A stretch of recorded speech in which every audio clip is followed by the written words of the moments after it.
Well, hello and welcome back to another video. Just pulling out of a little church here in Chisago. Since I was in the area, I wanted to stop and say hello to them because they have helped me out before. And I wanted to stop and say thanks and say hi and just show my appreciation since I was in the area. Excuse me. I think I get that from my karate master. When I used to hang around with him a lot, we would go visiting people, and more than likely we'd visit people in the area that we happened to be in, or it wasn't too far away. And it became a habit because we'd just pop in on people, you know. And sometimes people would be busy doing stuff or whatever, and we'd just say, "Oh, it's okay, we'll see you later," you know. And if they had time, we'd talk to them and hang out. And I guess it's because I'm a little more old school.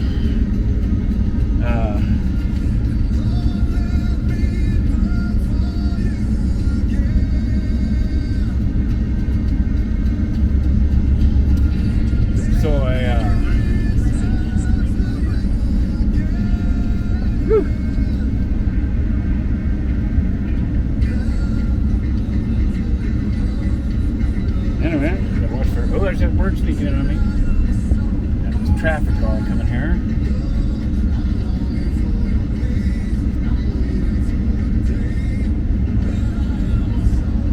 Get out here. This one. Here we go. I'm rolling.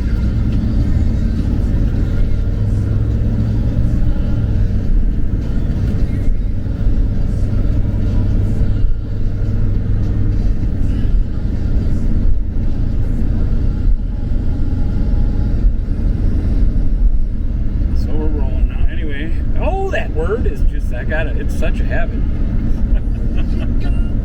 Not that it's a bad word, but I just don't be using it all the time, you know. I like to expand my vocabulary a little. So I was saying that I stopped and visited the church there just because, you know, they'd helped me out before and I happened to be in the area, and it's probably about, I want to say 16 miles away from where I normally stay, you know, so that would be, oh my gosh, between idle time and all that other stuff, you're looking at what would be equal to about a 30-mile trip just to say hi to them. So that would cost me, you know, at least $10 to go visit them every time, and I'm not working. So since I'm going right by their place, it's only courteous and good manners, you know, to try to stop and say hi to people that are part of your life or that you care about, or that's the case. They help me out, but just because they help me out doesn't mean I don't care about them as human beings, or that I didn't feel enjoy beginning to get to know them or whatever, you know. And because I feel guided by the Lord through all this, I don't know if I should say feel guided by Him, but I know I'm guided by the Lord in a lot of ways. Sometimes it's hard for me to decipher whether it's me or whether it's God guiding me sometimes, you know.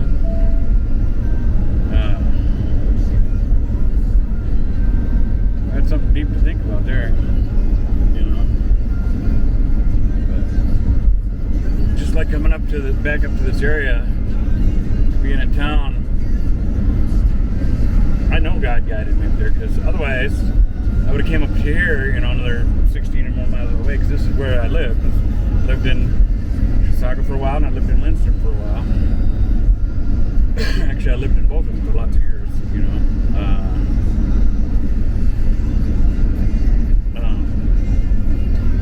In Lindstrom, I worked in Lindstrom for 11 years. So I probably lived 7 years in Chisago. Part-time, full-time, kind of like. And then another 7 years in Chisago. Chisago before the big deal came. That's got me to where I am now, you know, starting my life over again.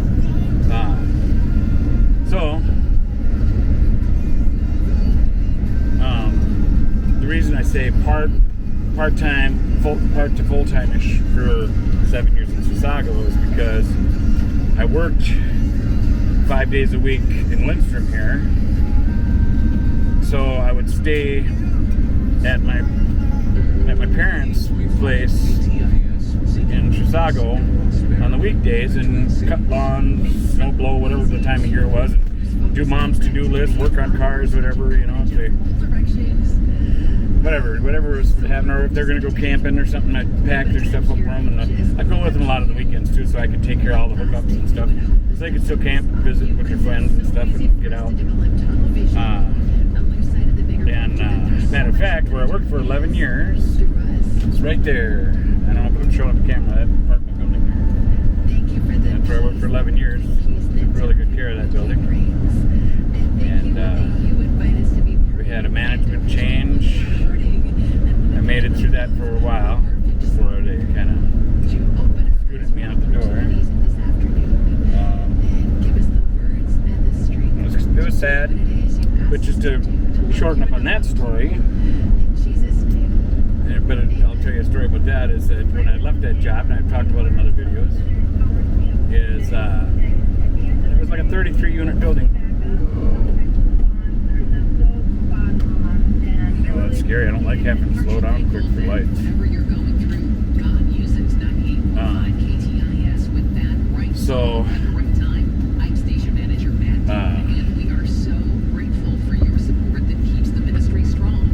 because it was a smaller building and I'd been there so long, and because I'm a people person, in the first year, or year to 2 years, 3 tops, I really had built a really strong relationship with every unit in there, every person that lived in each unit, you know, and because I like lifting people up, I like learning about them and helping highlight the greatness in them, you know, whatever it may be.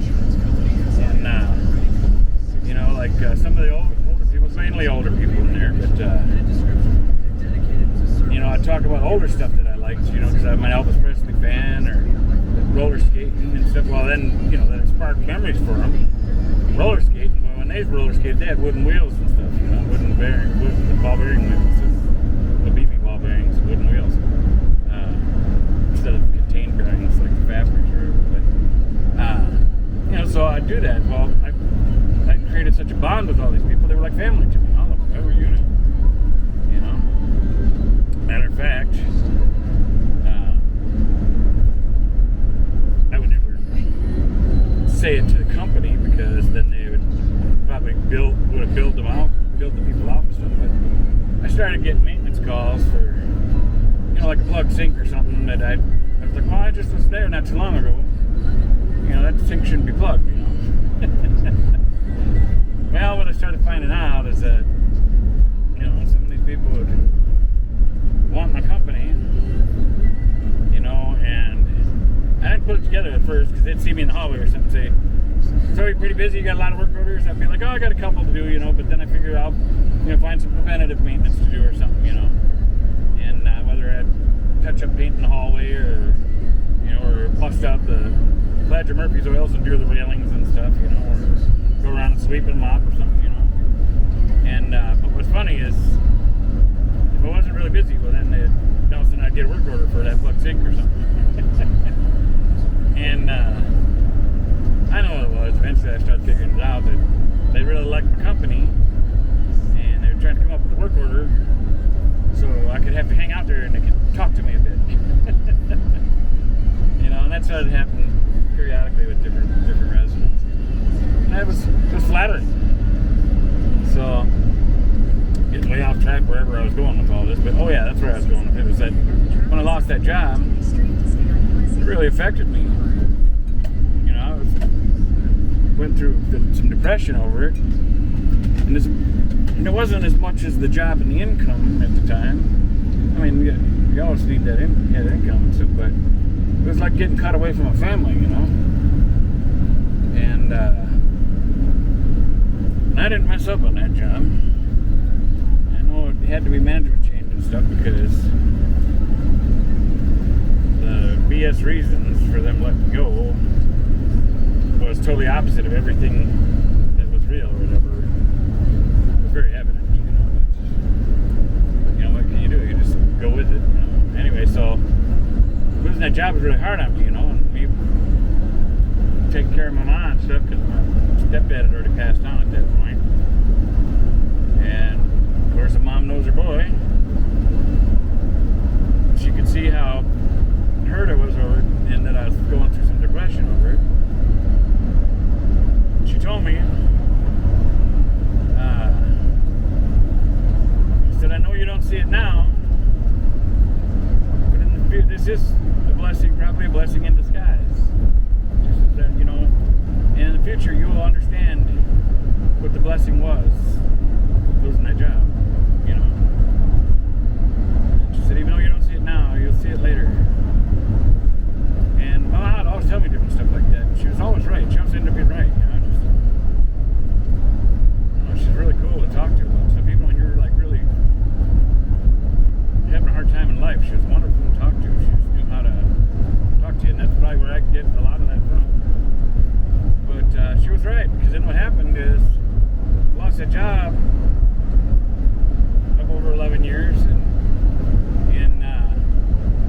it was like a part-time, full-time-ish job, you know. But that was okay because I chose that so that way I could have more time to take care of my parents and do stuff for them, you know. And it was a blessing in disguise because I got to spend so much more time with my mom. And then when she died during the COVID deal, that's when I realized losing that job was such a blessing. Because had I not lost that job, I wouldn't have had all that extra time I got to have with my mom, you know, passing away. Because I lost my job right when COVID first kind of started happening, you know, overseas and stuff. And so it was a wonderful blessing in disguise.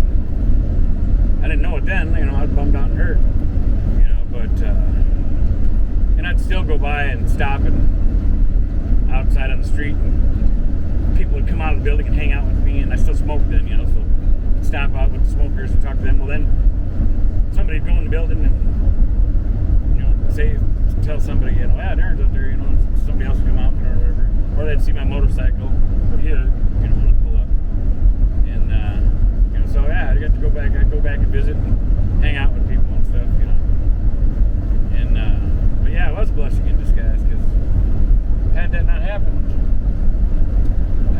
I got so much more time with my mom. God, I got wonderful memories during that time until she got sick and passed in the hospital with COVID stuff. And had I not lost that job, I would have had nowhere near the amount of time I had with her in that period at the time. We spent so much time together working on the house and working on the land together, and laugh and be good to joke with my mom and laugh and make her feel happy with getting grass growing and different stuff, you know, or whatever, you know, just different stuff. Because since I had all that free time, I was able to get so much more done on the land, which that was her dream place. I liked it too, but unfortunately it's gone now.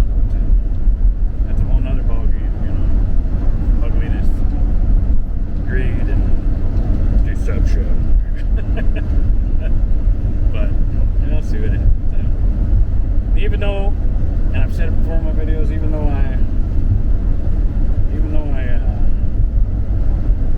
getting my derriere handed to me in life right now, starting my life over at my age and living in a camper with nothing. I don't regret not one decision of it all, because that time I got with my mom was priceless. You know, sure, it's tough now, I've said in my other videos too how, because I'm a very smart person and I know how to do lots of things. I've done all kinds of different jobs.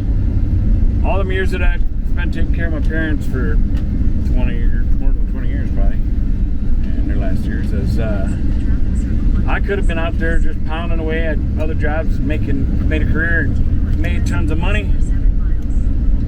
And but I know I didn't do that because when I lost my biological father, who wasn't in my life, when I lost him, I'd just gotten to know him, you know, and understand him and understand how life works with him, you know, and stuff, and why everything went the way it did. So I got a lot of closure there, you know, to understand things. And but I felt shortchanged, so because I wanted more time to get to know him even more, or spend time with him, making memories. I did get a lot of memories, but I wanted more. So when that happened, I told myself I wasn't going to let no job keep me away from my family and my friends and stuff, people that I love and care about. So that's when I started working just part-time, doing part-time stuff or whatever, so I could spend more time around my parents and friends and family and whatever, you know. So I was trying to make up for my dad being gone or something, you know. And I don't regret none of that, man. I got to spend a lot of time with a lot of people, and had I just kept working in a career, making money to try to get ahead in life and all this other stuff, look at me, I'm still alive now, you know, and I'm actually kind of living an adventurous life, even though it's very scary a lot of times, not knowing how you're going to make it through each day or each week or whatever, you know. But I've been making so many wonderful memories in the process of it with so many different people, mainly family members and friends and all these good people, new people I've met since I left the foundry or whatever, got fired there, left there, whatever you want to look at it, you know. And they were forcing me out. It was ugly, you know. It got all ugly, and they did end up terminating me and then denied with those little mean people. But it is what it is, and I know the good Lord sees it all. So that tells you the reason for everything. But I guess one of the points I'm trying to get to is that I don't regret none of it, because I have so many good memories with people that had I been on the career path and banked myself up really good, and had a big house and lots of money and money in the bank and stuff, I couldn't go back in time to get back all the memories I made with those people, you know. So I did that instead as a choice. So now my life's tougher. But I still don't regret it, because I know on my deathbed, if I die slow, if I don't die like, you know, if I don't like just but if I die slow, I'm on my deathbed, the last thing I'm going to be saying is, man, I sure wish I had more money, you know, I wish I would have made more money, you know. I know that. I know that's not going to be what I want, you know. I mean, it'd be nice to have more money in the process of all this, so I could travel easier and be around people more and help more people. But good Lord's got me on a path that it's going to happen somehow. I don't know how to explain that, but somehow I believe that's going to happen. And I don't know when it is. I know it'll happen. Part of it might be this channel is how I might be helping lots of people, you know. Because this channel, even after I'm long gone, can last for a long time, because it's on the internet, so I may live forever. I'm gonna live forever anyway, not in this life, but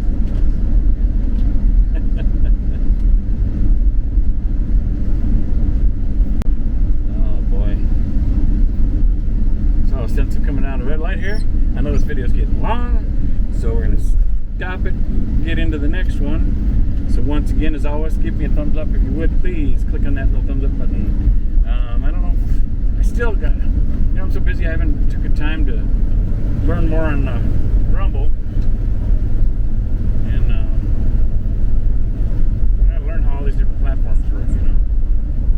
So anyway, I appreciate you watching. I appreciate you, you know, having an interest in me, and I hope that if you watch me enough with it, I hope you're getting something out of it. You know, I hope you enjoy, whether I say some goofy stuff that makes you laugh, or whether I say some serious stuff that opens your mind in a different way. You know, I hope that I'm creating good stuff for you. And God bless you. We'll see you on the next one.